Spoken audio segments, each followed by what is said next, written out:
નમસ્કાર વિદ્યાર્થી મિત્રો, હું રશ્મિકા મારી આ યુટ્યુબ ચેનલ આઇકોન ક્લાસીસમાં આપ સૌનું હાર્દિક સ્વાગત કરું છું. આજે આપણે જોવાના છે ધોરણ 10 ચેપ્ટર નંબર 2 બહુપદીઓ. તેમાં જોઈશું આપણે સ્વાધ્યાય 2.2માં પ્રશ્ન નંબર 2નો દાખલો 4, 5 અને 6 જોવાના છીએ. આનો પ્રશ્ન નંબર 2ના 1, 2 અને 3 દાખલા આપણે આગળના ભાગમાં જોઈ ચૂક્યા છે. તો તેની લિંક તમારે જોઈતી હોય તો નીચે ડિસ્ક્રિપ્શન બોક્સમાંથી મળી જશે. તો હવે શરૂઆત કરીએ. દાખલા નંબર 4. તો દાખલા નંબર 4માં આપણને કીધું છે, અહીંયા શું કીધું છે, આપણને દ્વિઘાત બહુપદીના શૂન્યો શોધવાના છે અને શૂન્ય તથા સહગુણક વચ્ચેના સંબંધ શોધવાનો છે. તો અહીંયા રકમમાં આપેલું છે 8u² વત્તા 8u. તો હવે એનું શું કરીશું, આપણે સાદુરૂપ આપવાનું છે. હવે જુઓ, અહીંયા દર વખતે આપણને શું હોય છે, તેનું પ્રમાણિત સ્વરૂપ, દ્વિઘાત બહુપદીનું પ્રમાણિત સ્વરૂપ, દ્વિઘાત બહુપદીનું પ્રમાણિત સ્વરૂપ ax² વત્તા bx વત્તા c બરાબર 0 હોય છે, બરાબર. હવે અહીંયા આગળ આપણને બે જ પદ આપેલા છે. હવે જો અહીંયા બે પદ પણ હોઈ શકે, કે એમાં શું હોય, પહેલું પદ અને બીજું પદ આપેલું હોય, અથવા તો પહેલું પદ અને છેલ્લું પદ આપેલું હોય, અથવા તો 3 પદ આપેલું હોય. તો એ શું કહેવાય, દ્વિઘાત બહુપદી જ કહેવાશે. પરંતુ ક્યારે અહીંયા જો મોટામાં મોટી ઘાત 2 હોય ત્યારે તે દ્વિઘાત બહુપદી કહેવાશે. તો અહીંયા દ્વિઘાત બહુપદી 2 છે અને શું છે, અહીંયા છેલ્લું પદ નથી આપેલું. કેમ? તો અહીંયા જે છેલ્લું પદ હશે, જે અચળ પદ, એ શું હશે, શૂન્ય હશે, માટે અહીંયા તે દર્શાવેલું નથી. હવે આપણે એને સોલ્વ કરીએ. તો જો આને કેવી રીતના સોલ્વ કરવાનું છે, આપણને અહીંયા રકમ દેખતાને ખબર પડી જોઈએ કે આમાં કંઈક કોમન નીકળે છે. જો જે બી કોમન નીકળતું હોય એને આપણે બહાર કાઢી લઈશું તો આપણને તેના અવયવ મળી જાય. જો આમાં શું છે, 4 અને 8. હવે 4 અને 8 બંનેમાંથી શું નીકળશે, કોમન 4 નીકળશે. તો 4, 4 દુ 8, અને આમાં એ પણ યુ છે અને આમાં પણ યુ છે, તો આને યુને પણ આપણે એક વખત બહાર લખી લઈએ. હવે જે બાકી સીધી લખશું તો શું છે, અહીંયા 4 તો બહાર નીકળી ગયા અને એક વખત યુ વત્તા 4 દુ 8, 2. તો જો હવે અહીંયા આપણને બીજું નહીં મળે, શું મળશે, 2 તો એક કૌંસ અને 2 પદ મળી ગયા છે. તો લખી દઈશું યુ વત્તા 2 અને બીજા કૌંસમાં 4u. બંનેને શું કરવાનું, 0, 0 આપી દેવાના. માટે u વત્તા 2 બરાબર 0 અને 4u બરાબર 0. હવે જો આ જે u છે, u આ +2 ને આપણે શું કરીશું, બરાબરની બીજી બાજુ, બરાબરની બીજી બાજુ જશે તો -2. તો યુનો એક જવાબ આપણને મળી ગયો, u બરાબર -2. હવે એવી રીતના જો અહીંયા u શું છે, u બરાબર 0 અને આ 4 અંશમાં છે તો બરાબરની બીજી જ બાજુ જશે તો છેદમાં આવશે, તો 4. હવે જો 0 ના છેદમાં કોઈ પણ સંખ્યા હોય તો શું થશે, આખું જ પદ 0 બની જશે. માટે અહીંયા u કેટલા મળે, આપણને 0 મળે છે. તો લખી શકાય, જો આપણને અહીંયા 2 શૂન્ય મળી રહ્યા બહુપદીના, આમ -2 અને 0 એ આપેલ બહુપદીના શૂન્યો છે. હવે શું કરવાનું છે, જો આપણને આ શૂન્ય મળી ગયા છે તો આપણે શૂન્યોનો સરવાળો અને ગુણાકાર જોઈએ. તો લખીશું અહીંયા શૂન્યોનો સરવાળો. તો શૂન્યોના સરવાળાનું સૂત્ર છે -b/a. હવે -b શું હતું એ આપણે દરેક વખત યાદ રાખીશું. અહીંયા આપણને આપેલું જ છે પ્રમાણિત સ્વરૂપમાં a, b અને c બધાનો જવાબ આપેલો છે. જો b બરાબર આવશે x નો સહગુણક.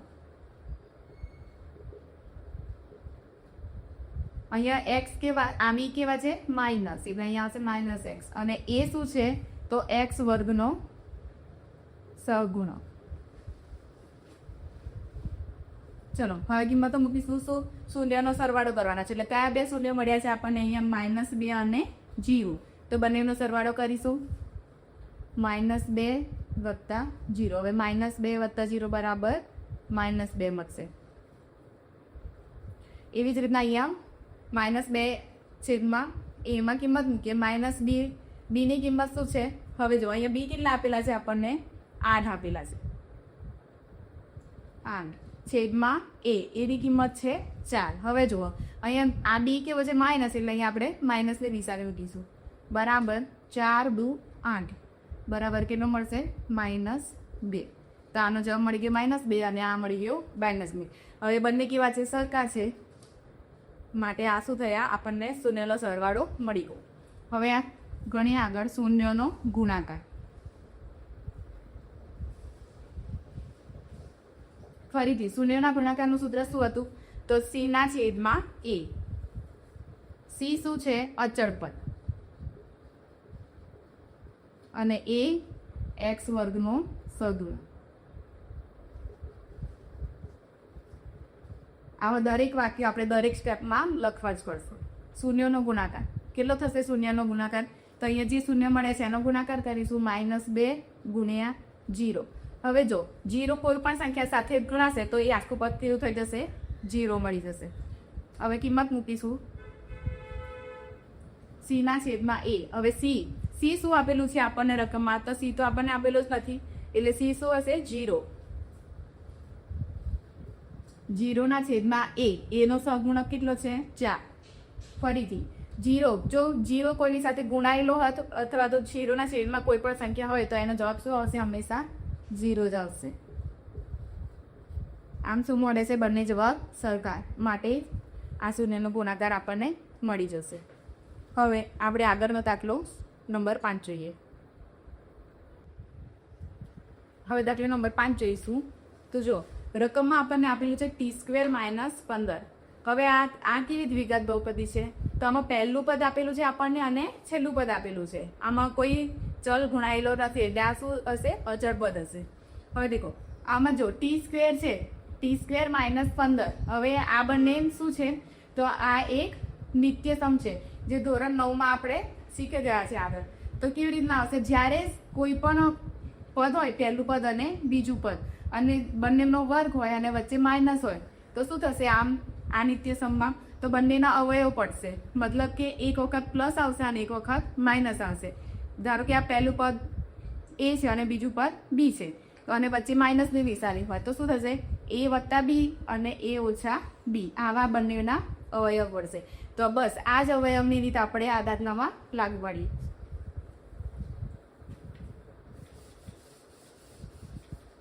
તો ચલો સોલ્વ કરીશું આને. આને આપણે પ્રથમ પદ લઈશું અને આને બીજું પદ લઈએ. એવી રીતના અવયવ પાડીશું. જો એક કૌંસમાં t નો વર્ગ ઓછા, હવે જો 15 એ કોઈનો વર્ગ નથી, તો શું આવશે? વર્ગમૂળમાં 15 આવશે. વર્ગમૂળમાં 15 નો વર્ગ બની ગયા. હવે બંને પદ સ્ક્વેર વાળા અને વચ્ચે માઇનસ, તો લખીશું આપણે એક વખત પ્લસ અને એક વખત માઇનસ. t પ્લસ વર્ગમૂળમાં 15 અને t માઇનસ વર્ગમૂળમાં 15. આવું જ એક ઉદાહરણ આપણે આગળ જોઈ ગયા. ઉદાહરણ નંબર 3, એમાં શું હતું? t² - 3 હતો.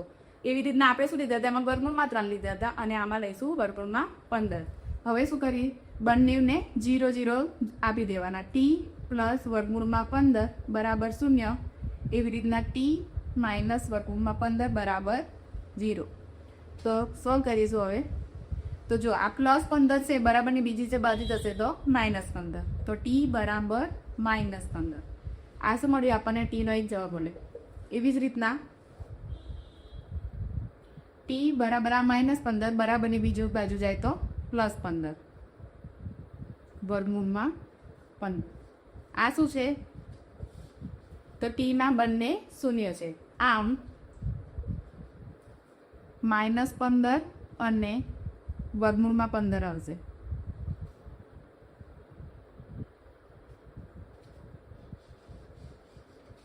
માઇનસ વર્ગમૂળમાં 15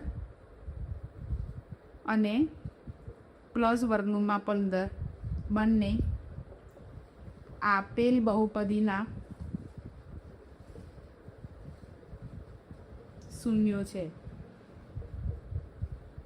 ચલો હવે આપણને બંને શૂન્ય મળી જાય છે. તો શું કરીશું? હવે ફરીથી આપણે શૂન્યનો ગુણાકાર અને સરવાળો શોધી. ફરીથી લખી દઈએ દ્વિઘાત બહુપદીનું પ્રમાણિત સ્વરૂપ.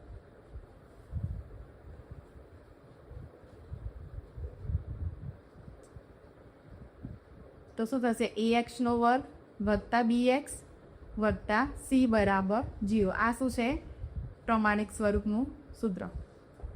ચલો હવે શું કરીએ? તો શૂન્યનો સરવાળો શોધવાનો છે. સરવાળો ફરીથી હવે શૂન્યના સરવાળાનું સૂત્ર શું હતું? તો -b છેદમાં a. હવે -b શું છે? તો એક -b છે અહીંયા x નો સહગુણક, પણ કેવો x? -x નો સહગુણક. એવી જ રીતના a છે x વર્ગનો સહગુણક. હવે કિંમતો મૂકવાની. અહીંયા શૂન્યનો સરવાળો કરવાનો છે. તો કયા શૂન્ય મળે છે આપણને? -15 અને +15. તો સરવાળો કરીએ. -15 વત્તા વર્ગમૂળમાં 15. હવે જો અહીંયા વત્તા ઓછા થશે ઓછા, એટલે અહીંયા બંનેની નિશાની કેવી છે? અલગ અલગ હશે. તો જો -15 માંથી -15 જાય તો વર્ગમૂળમાં 15 જશે તો જવાબ આવશે 0. તો લખી આવે આની કિંમત મળે છે 0. હવે અહીંયા જે છે સરવાળા, શૂન્યના સરવાળાનું સૂત્ર, તેમાં કિંમતો મૂકીશું. હવે -b કેટલા છે? તો રકમમાં જોઈએ. હવે -b તો આપેલો જ નથી. હવે -b આપણને નથી આપ્યો તો શું હશે? -b 0 હશે. તો લખી દઈએ -b બરાબર 0. અને એ કેટલા આપ્યો છે? તો એમાં કોઈ કશું છે નહીં, એટલે આપણે એ બરાબર શું લઈ શકાય? 1 લઈ શકાય. 0/1. હવે આપણે જોઈએ એ પ્રમાણે કે 0/1 કોઈ પણ સંખ્યા હોય, ગમે તેટલી મોટી સંખ્યા હોય, પણ જવાબ કેટલો આવશે? 0 આવશે. બરાબર 0. તો હવે અહીંયા શું થાય છે? બંને જવાબ આપણને સરખા મળી જાય છે, માટે શું છે? આ દાખલો આપણો સાચો છે. ચલો આગળ જોઈએ શૂન્યનો ગુણાકાર. હવે એવી રીતના ગુણાકારનું સૂત્ર શું હતું? તો c/a. ફરીથી c શું છે? તો છેલ્લું, એટલે કે અચળ પદ. અચળ પદ છેદમાં a, x વર્ગનો સહગુણક. ચલો હવે શૂન્યનો ગુણાકાર કરીએ. કયા કયા શૂન્ય છે? -15 વર્ગમૂળમાં 15 અને પ્લસ વર્ગમૂળમાં 15. -15 ગુણ્યા વર્ગમૂળમાં 15. બંનેનો ગુણાકાર કરીશું. હવે વર્ગમૂળનો ગુણાકાર થાય તો શું થઈ જાય? એ આપણને સંખ્યા પોતે મળે. તો લખીએ 15 અને નિશાની કઈ આવશે? માઇનસ. તો જવાબ મળ્યો આપણને -15. હવે અહીંયા કિંમત મૂકીશું c/a. તો અચળ પદ શું આપ્યું છે સંખ્યામાં? આપણને c બરાબર -15 છેદમાં a બરાબર કશું નથી એટલે 1 લખવાનો. બરાબર આમાં આન્સર શું મળશે આપણને? -15 મળી જાય છે. બંનેના જવાબ કેવા? સરખા સરખા. બરાબર. તો હવે આપણે આગળનો દાખલો નંબર 6 જોઈએ. દાખલો નંબર 6 જોઈએ. હવે તો અહીંયા આપણે આપેલું છે 3x² - x અને -4. ફરીથી આને શું કરીશું? આના ગુણાકાર કરીને એના અવયવો પાડવાના છે. તો શું થશે? પહેલું અને છેલ્લું પદ. તો 3 × 12. એના એવા અવયવ પાડીશું કે જેની બાદબાકી 8 આવે. તો 4 × 12. અને નિશાની વચ્ચેના પદની મોટી સંખ્યાને મળશે અને પ્લસ નાની સંખ્યાને લખી દઈશું. હવે 0 બરાબર 3x² - 4x વત્તા 3x - 4.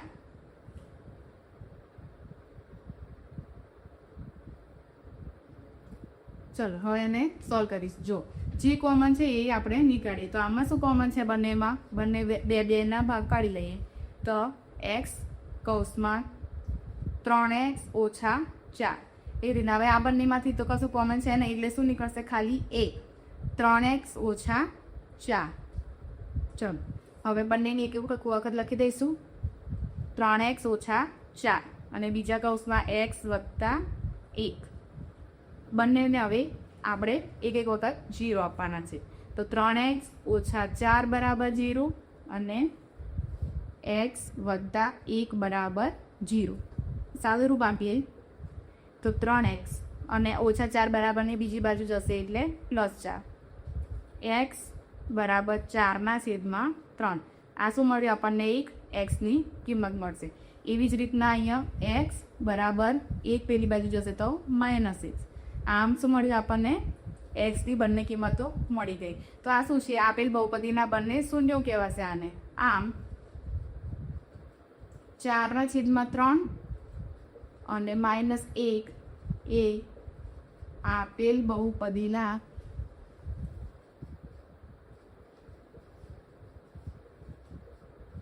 શૂન્યો છે.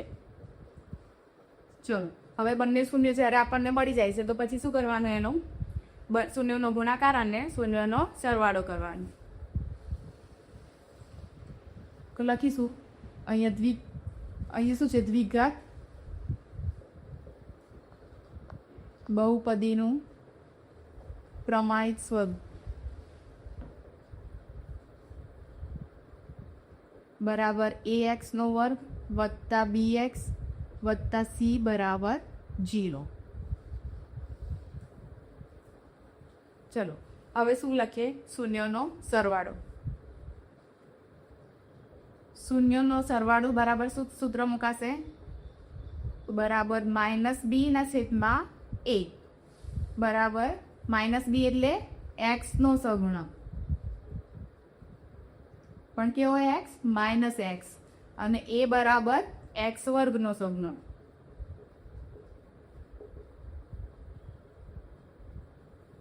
આ જ રીતે શું કરવાનું છે, બંનેનો સરવાળો કરવાનો. એટલે કયા મૂલ્યો આપણને જે શૂન્ય મળ્યા છે તેનો તો કરી લઈએ. 4/3 વત્તા અહીંયા કેટલા મળે છે આપણને, -1. હવે જુઓ અહીંયા સાદુરૂપ આપીએ, 4/3 વત્તા ઓછા ઓછા અને એ 1 છેદમાં કંઈ નથી એટલે 1 લઈએ, અને હવે છેદમાં 3 છે એટલે બંનેનો લસા લઈ દઈશ. 3 1 4 ઓછા 3 એકા 3 ના છેદમાં લસા શું મળશે આપણને, 3. તો આનો જવાબ શું આવશે, 4 માંથી 3 જાય એટલે 1/3. હવે સૂત્રમાં આપણે કિંમતો મૂકીશું, -b ના છેદમાં a. -b કેટલો છે પ્રમાણે સ્વરૂપમાં જોઈએ તો -b કેટલો છે, અહીંયા x ના સૌરવનો કંઈ કશું નથી એટલે 1 આવશે, તો -1. પણ કેવા, માઇનસ છેદમાં a કેટલો છે, 3. હવે જો ઓછા ઓછા થઈ જશે વત્તા 1/3. તો શું થશે, અહીંયા 1/3 એટલે જવાબ આવશે 1/3. બંને શું થયું, જવાબ સરખા છે. હવે આગળ જોઈશું આપણે શૂન્યનો ગુણાકાર. ફરીથી શૂન્યના ગુણાકારનું સૂત્ર શું હતું, તો c ના છેદમાં a આવશે અને c બરાબર થશે અચળ પદ. એવી જ રીતના a બરાબર કેટલો થાય, તો x વર્ગનો સહગુણક. ચલો હવે કિંમતો મૂકીશું શૂન્યના ગુણાકાર. શૂન્ય કયા શૂન્ય છે જોઈએ તો 4/3 ગુણ્યા કેટલો છે અહીંયા, -1. તો લખીશું -1. હવે જો 4 એકા 4 છેદમાં 3, પણ અહીંયા માઇનસની નિશાની છે એટલે -4/3. ચલો હવે અહીંયા સૂત્રમાં કિંમત મૂકીશું. c કેટલા છે, અચળ પદ, -4 અને a 3. તો આ શું થશે, ગુણાકાર, શૂન્યના ગુણાકારનો જવાબ. બંને જવાબ કેવા છે, સરખા. બસ હવે અહીંયા સુધી. તો આ સાથે જ આ વિડીયો અહીં સમાપ્ત કરીએ છીએ. હવે આપણે આગળનો પ્રશ્ન 2 એ વિડીયોના આગળના ભાગમાં જોઈશું. જો તમને આ વિડીયો ગમ્યો હોય તો તેને લાઈક કરો, શેર કરો અને કમેન્ટ કરો તથા તેને સબસ્ક્રાઈબ કરો, જેથી આવનારા તમામ વિડીયોની માહિતી તમને તરત જ મળતી રહે. ધન્યવાદ.